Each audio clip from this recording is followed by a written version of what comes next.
لیے کوئی چیز کوئی اہمیت نہیں رکھتی، لیکن کوئی ہوتا ہے اس کے لیے وہ چیز بہت کچھ ہوتی ہے. حضرت میرے گھر مہمان آ گئے، بڑے امیر کبیر ریلیٹیو ہیں ہمارے، تو اس وقت میں اب آپ کو بتا رہا، کسی کے لیے کوئی چیز کچھ نہیں ہوتی. بڑے ماشاءاللہ میرے گھر میں اس وقت بظاہر کچھ نہیں تھا، لینے جانا تھا. تو میری عادت ہے کہ کیونکہ نبی علیہ السلام کی حدیث پاک کا مفہوم ہے وہ گھر جس میں مہمان گیا اور خالی لوٹ آیا وہ اس طرح ہے جس طرح وہ قبرستان گیا. اس لیے میری عادت ہے اگر نہیں کچھ گھر میں تو چلو ٹھیک ہے، لیکن اگر کچھ ہو تو میں کوشش کرتا ہوں کہ چلو کچھ کھا ہی لے. تو گھر میں نہ مٹھائی پڑی تھی. اب بتا دو کسی کے لیے کوئی چیز کچھ بھی نہیں ہوتی حضرت. تو میں نے وہ رکھ دی. تو وہ بچوں کی اماں بڑا بھائی آفسا بہن نے نہیں کھانی، یہی تو چاکلیٹ وغیرہ کھاتے ہیں، کسی کے لیے کوئی چیز کچھ نہیں ہوتی حضرت، لیکن کسی کے لیے کوئی چیز بہت کچھ ہوتی ہے، بہت کچھ ہوتی ہے. اس لیے دعا کرو اللہ ہمیں سخی کر دے حضرت، اللہ ہمیں سخی کر دے. اللہ کو کنجوس لوگ نہیں پسند کوئی. یہ لکھا ہے کہ کوئی بزرگ تھے تو انہوں نے شیطان سے پوچھا او بھائی تینوں سب تو زیادہ پسند کون ہے، وہ تجھے سب سے زیادہ ناپسند کون ہے؟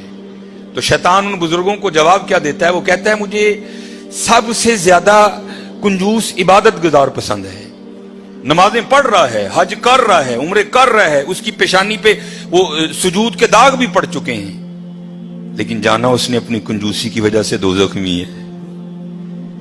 اس نے پوچھا سب سے زیادہ پسند، اس نے کہا یہ کنجوس ہے. اس نے کہا سب سے زیادہ ناپسند کون ہے؟ اس نے کہا سخی.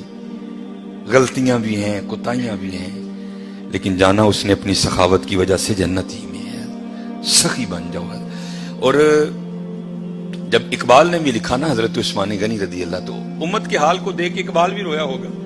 تو پھر اقبال دیکھ کے لکھتا کیا ہے؟ اقبال لکھتے ہیں نہ حیدری فقر ہے، مولا علی فقیری، حضرت عثمان غنی امیری. تو کیا اقبال کہتے ہیں نہ حیدری فقر ہے نہ دولت عثمانی ہے. سخی ہو. اب میں آپ کو بتاتا ہوں سخاوت کیا تھی حضرت عثمان غنی رضی اللہ تعالیٰ عنہ، داماد رسول علیہ الصلوۃ والسلام. یہ لکھا ہے کہ حضرت سیدنا ابو بکر صدیق رضی اللہ تعالیٰ عنہ کے دور مبارک میں نا مدینہ پاک میں قحط پڑ گیا. تو سارے جو مدینہ کے رہنے والے تھے وہ حضرت ابو بکر صدیق رضی اللہ تعالیٰ عنہ کی خدمت میں حاضر ہوئے. آ کر عرض کی اے خلیفہ رسول دعا فرمائیں. آپ نے فرمایا انشاءاللہ آج رات تک غلہ آ جائے گا. لکھا ہے کہ حضرت عثمان غنی رضی اللہ تعالیٰ عنہ کے 70 اونٹ مال سے بھرے ہوئے بکنے کے لیے شام گئے تھے حضرت. اور آج کے دور کے لحاظ سے آپ اس کو کنٹینر بھی کہہ سکتے. اونٹ پہ حضرت کو تھوڑا سامان نہیں لگتا، بڑا سامان آ جاتا ہے اونٹ پہ، چھوٹا کنٹینر.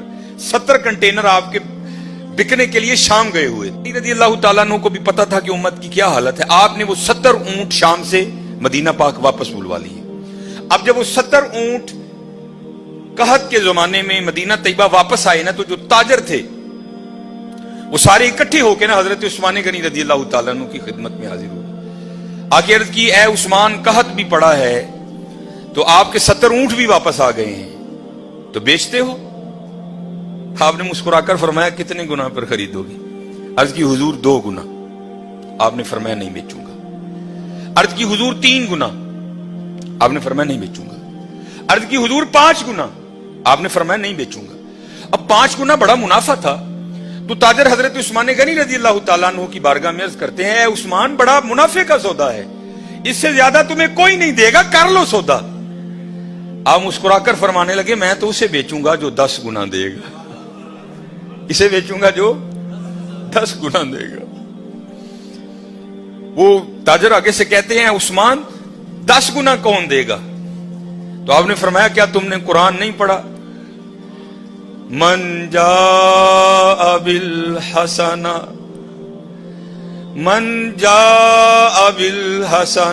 فلہ عشر امثالہا.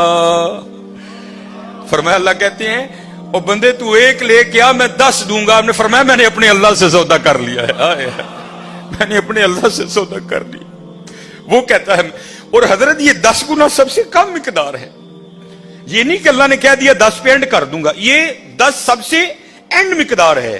فرمایا اگر خلوص زیادہ ہوگا تو 70 گنا دوں گا، اگر اس سے بھی زیادہ ہوگا تو بغیر حساب دوں گا. آپ نے فرمایا اگر کوئی ہے 10 گنا والا تو بات کرو. میں نے کہا نہیں. آپ نے فرمایا میں نے اپنے اللہ سے سودا کر لیا. اور لکھا ہے کہ آپ نے مدینہ پاک میں صدا لگوائی. آپ نے فرمایا مال پڑا ہے، جس کو جو ضرورت ہے آئے اور اٹھا کر لے جائے. حضرت یہ تھے حضرت عثمان غنی رضی اللہ تعالی. اور ایتھے کی حضرت جی گھر دے 12 جی نے میں منڈے دی منگنی کیتی ہے جی 2 لڈو دے کے دے ہو گئے جی بھائی ہوئی نہیں. سخی بنو حضرت، بد دعائیں نہ لو، دعائیں لو لوگوں کی، سخی بنو. یہ لکھا ہے کچھ بات جائے اللہ سانو معاف کر دے. بڑے کنجوس لوگ ہیں، بڑے ظالم حضرت، اللہ سانو معاف کر دے. جس کے پاس نہیں ہے تو اس کی تو سمجھ آئی یار، جس کے پاس ہے وہ کیوں اس طرح ہے.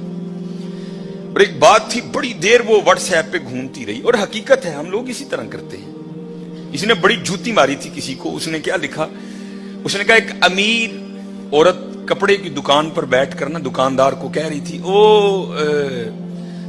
میرے منڈے دا ویاہ ہے تے جڑی سب نہ لو کوالٹی ہے نا ذرا منو وہ دکھا، میں اپنی کام والی نو کپڑے دینے. اور دوسری طرف کیا لکھا تھا کہ ایک غریب کام والی دکان پر کیا کہہ رہی تھی، اور میں جنہاں دے گھر کام کرنی ہے انہاں دے منڈے دا ویاہ ہے، ذرا منو مہنگا جہا سوٹ وکھا میں دینا ہے. ہائے ہائے ہائے ہائے. نہ حیدری فقر ہے نہ دولت ہے، عثمانی ہے. اور کنجوس نہ بنیو حضرت، کدی ظالم نہ بنیو، سخی بنیو، سخی بنیو حضرت. اللہ کو سخی بڑا پسند.